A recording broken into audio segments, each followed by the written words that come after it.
Night hung low over the churned-out fields of the Ardennes, its cold breath settling on rows of American tanks waiting for the order to move. Engines rumbled softly beneath their armored hulls, but a quiet dread ran through the crews. Many of these tanks had already limped through days of icy marches and sporadic shelling, and their transmissions were on the edge of collapse. Among them was a single Sherman whose crew whispered that it would not survive another hour, until a worn, rust-flecked spring changed its fate entirely. Far behind the forward line, a young mechanic named Tilden knelt beneath that crippled tank, working by the dim glow of a hooded flashlight. He wasn't supposed to be there. The unit's maintenance slot had closed hours earlier, but he'd heard the desperation in the tank commander's voice and knew that if this vehicle died, the entire spearhead risked losing momentum. As he reached into the transmission housing, he found the problem: a cracked pressure plate and a missing stabilizer spring. Replacement parts were miles away, the Germans were closer than anyone wanted to admit, and time had run out. In the frozen mud beside him lay scrap pieces dragged from wrecked vehicles earlier in the evening. Tilden sifted through the rusted fragments, searching for anything with enough tension and integrity to serve as a makeshift stabilizer. When his gloved fingers closed around a warped spring coated in brown flakes, he felt a pulse of hope. It was an impossible fix, the kind veterans would mock and officers might not sanction, yet it was the only chance. By dawn, the tank, and the breakthrough, would depend on it. The dawn broke with a pale glow that barely pierced the thick winter haze as the armored column began its advance. Engines groaned, treads clattered over ice-bound earth, and the cold stung every exposed surface. Tilden followed alongside the column on a maintenance half-track, constantly listening for mechanical distress signals. He had installed that rusty spring only hours earlier, but he did not know whether it would hold under battlefield strain. Every vibration and every shift in the Sherman's engine tone made him brace for signs of catastrophic failure. As the tanks moved deeper into contested ground, the terrain grew more punishing. Frozen ruts jolted the hulls, cracked branches snapped beneath armored skirts, and snow concealed debris that could rupture fuel lines or shatter road wheels. The lead tank, the very one Tilden had repaired, bore the worst of it. Its driver wrestled the controls, feeling how every turn overstrained the improvised spring. Yet the metal held, for now, offering just enough stabilization for the gears to catch correctly. Behind him, the rest of the column followed, their fates tied to that single, fragile repair. By midday, the unit reported the first enemy sightings, distant silhouettes shifting through the trees, glints of metal reflecting in the icy air. Scout infantry radioed warnings of concealed machine gun nests and anti-tank positions ahead. The tanks slowed, engines idling as commanders assessed the threat. Tilden stared at the Sherman and wondered whether his late-night gamble might soon be tested in the worst possible way. If the transmission failed in the middle of combat maneuvering, the tank would become a sitting target, blocking the entire column's path. The fog thickened as the tanks crept into a valley surrounded by dense pine forest. Snow muffled their movement, masking the metallic rhythm of their treads. It almost felt calm, until a sudden crack split the quiet. An anti-tank round smashed into a tree just feet from the lead Sherman. The crews shouted, turrets whirled, and engines roared as the formations scattered into defensive positions. It was the moment Tilden had feared. The tank he had patched together was now required to maneuver sharply or die.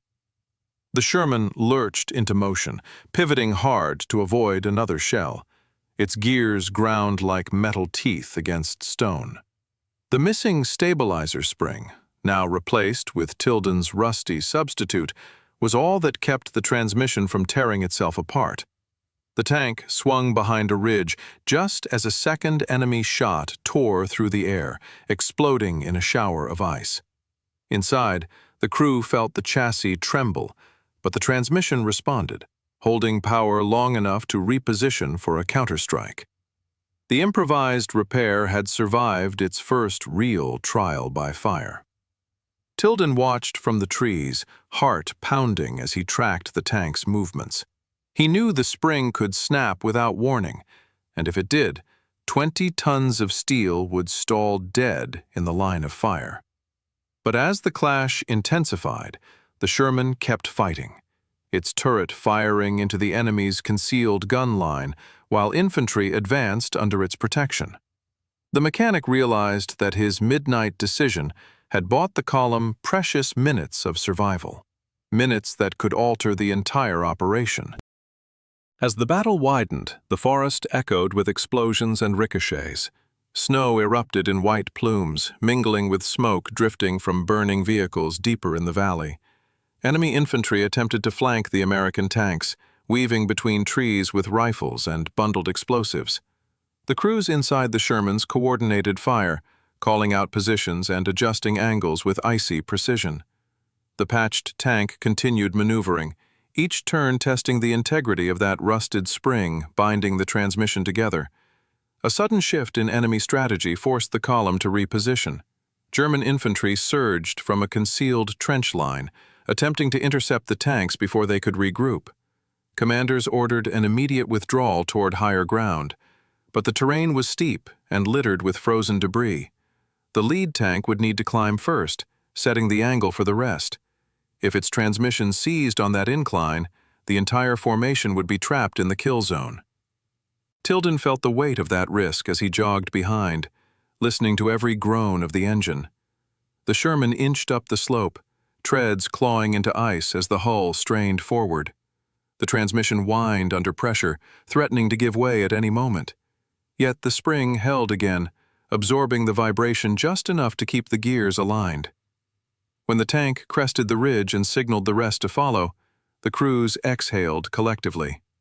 For now, the improvised fix was still carrying 20 fighting men, and the strategic momentum of the unit, through terrain designed to break machines long before it broke soldiers. The ridge gave the column a brief moment of safety, but it felt fragile, like standing on thin ice. Beyond it stretched a wide winter plain, pale and quiet, marked by the outlines of burned farmhouses and broken trees. The tanks hesitated only a few seconds before moving again. Every engine sounded strained, each gear shift revealing how close these machines were to mechanical exhaustion. Tilden kept his eyes on the patched Sherman at the front, listening to the slight wobble in its rhythm. He knew the fix was holding, but he also knew it was barely doing so. The wind swept across the open ground, moving the snow in long, slow waves. The column spaced out, choosing staggered paths to avoid becoming predictable targets.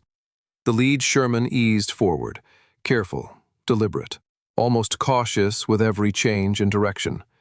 Its driver felt the strain of each decision, adjusting to the machine's limits and trusting that the spring buried deep inside the transmission was still doing its impossible job. Every time he nudged the controls, he felt the weight of that gamble. Then came the distant thump of incoming fire. A mortar shell landed far off, lifting a spray of ice and dirt. Another followed, closer. The tanks broke into a scattered formation, engines rising in pitch as they maneuvered across the frozen plain.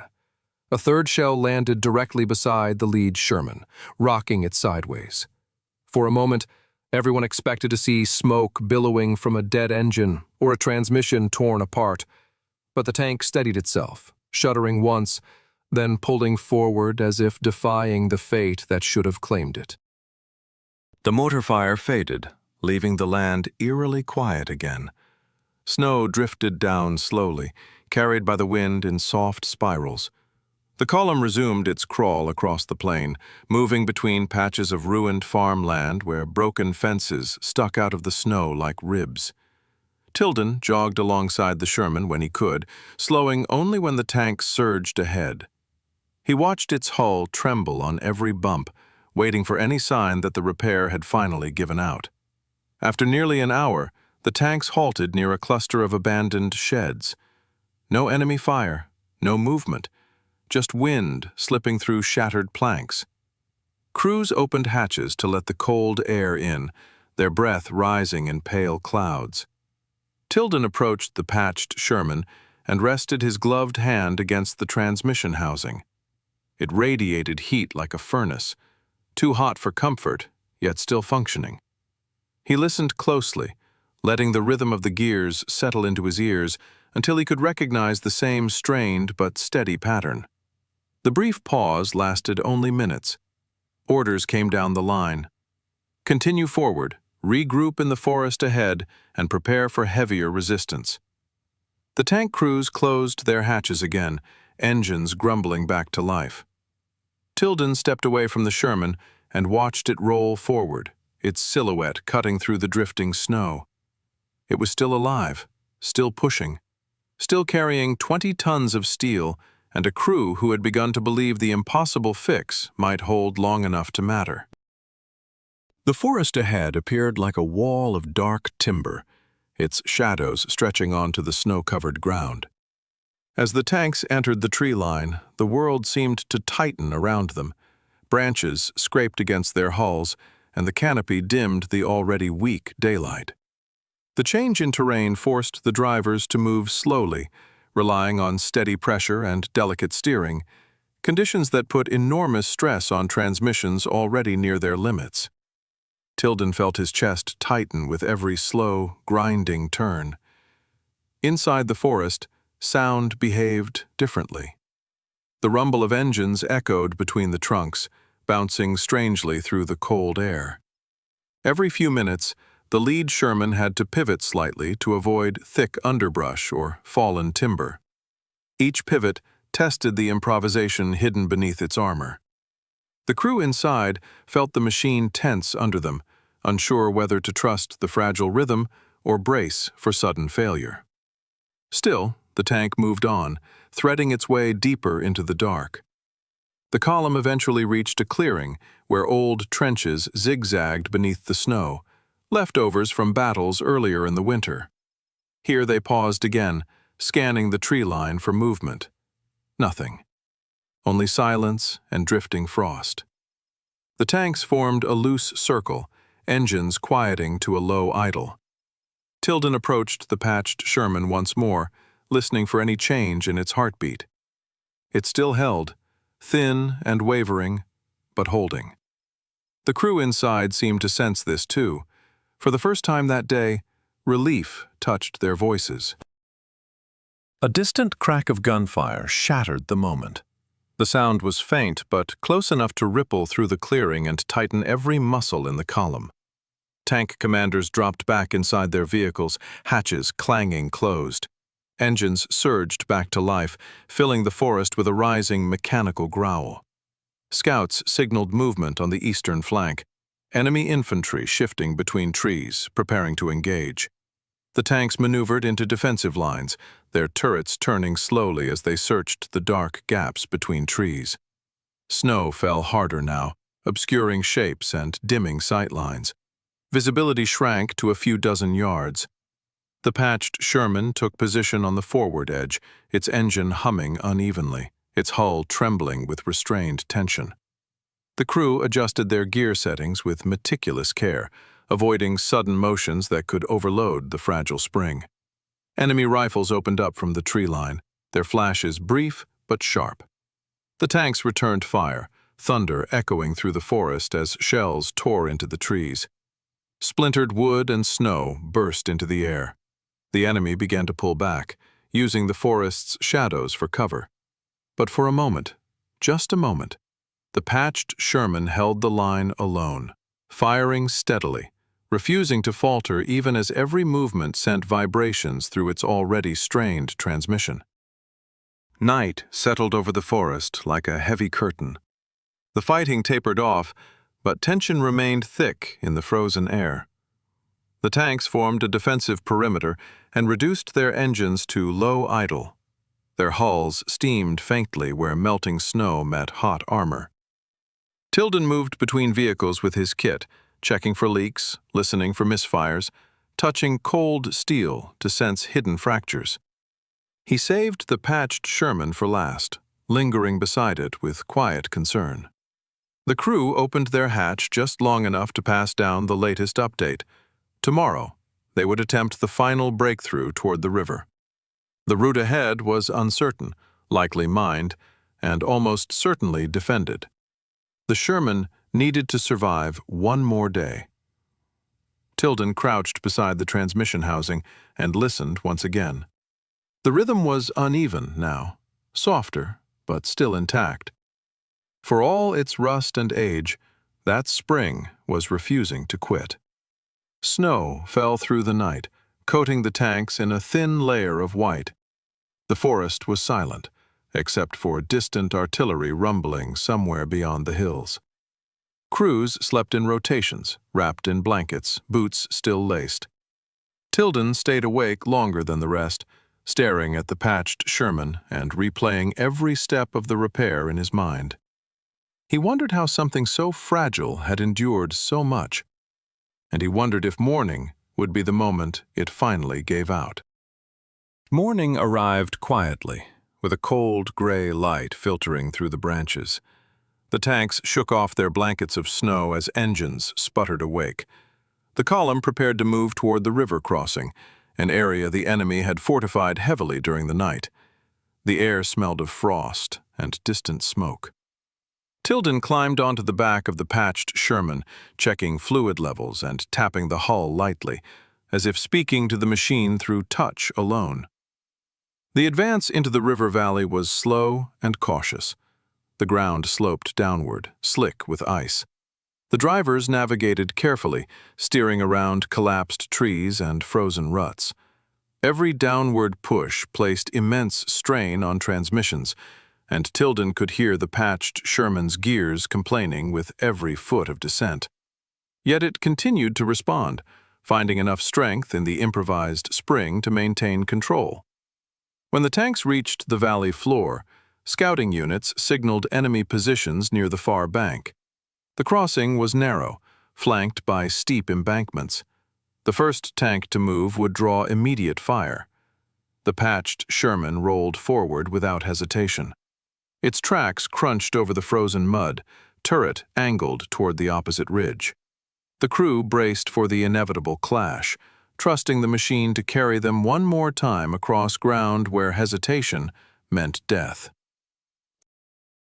The enemy revealed themselves with a sudden flash. Anti-tank guns opened fire from concealed trenches near the riverbank. The first shell screamed past the Sherman, exploding into the embankment behind it. The tank accelerated, engine roaring despite the protesting gears. Snow and mud flew from its tracks as it charged toward the crossing, firing its main gun in thunderous bursts to suppress the enemy positions.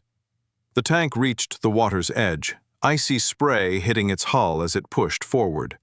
The crew could feel the transmission buckling under the load, the machine trembling with every shift. Tilden stood far behind, watching with breath held tight, sensing the stakes in every motion of the vehicle.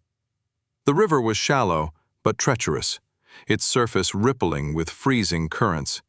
The Sherman entered anyway, risking everything. Halfway through, the tank lurched violently as the current caught one of its tracks. For an instant, the transmission screamed in a metallic shriek that echoed across the valley. But then, miraculously, it steadied. The spring flexed, absorbed the shock, and allowed the gears to recover. The tank climbed the opposite bank under heavy fire, emerging with smoke swirling around its turret. It had made it. Against every mechanical law, it had made it. The crossing opened the path for the rest of the column. Tanks surged across the river one by one, using the patched Sherman's route as their guide. Enemy fire continued, but their positions were now exposed, and coordinated strikes from the American side gradually silenced them. The tide of the battle shifted. What began as a grinding, fragile advance was now turning into a decisive push. The patched Sherman took the lead once more as the column climbed the far slope. The terrain was brutal, rocky, uneven, slick with melted snow. Every ascent threatened to overload the transmission. Yet the tank continued its climb, inch by inch, responding to every command. The crew no longer questioned the machine's endurance. They trusted it now, not because it was strong, but because it had proven that it would not fail them easily. At the crest, the tanks formed up and prepared for the final push toward the German retreat line. Smoke curled from the horizon, marking the enemy's fallback routes. The day's objective was nearly within reach. Tilden watched the patched Sherman from below, his expression tense but proud. Whatever happened next, this machine had already performed beyond any expectation he had dared to hold. The final push began under a sky streaked with smoke and fading winter light. The tanks advanced across open ground where the enemy had made their last stand. Gunfire crackled along the ridges, artillery thumped in the distance, and the patched Sherman moved at the head of the formation, its turret firing steady, its engine coughing but unbroken. Every yard it crossed felt like borrowed time. When the enemy line finally buckled, the retreat became chaotic. German troops pulled back toward the woods, abandoning damaged guns and shattered barricades. The patched Sherman pressed forward until the final pockets of resistance dissolved. It halted only when the order came to cease fire. For a moment, there was only silence. The kind that comes after something immense has shifted. The breakthrough was complete. Tilden approached the Sherman as its hatch opened and the crew climbed out, exhausted but alive. Steam rose from the transmission housing as he placed his hand against it. The rusted spring inside had survived the entire operation. A piece of scrap metal dragged from a pile of wreckage had carried 20 tanks through the worst conditions the winter could offer. In the end, it wasn't strength or perfection that saved the column. It was a single mechanic's stubborn belief that even broken things could hold together long enough to change the course of a day.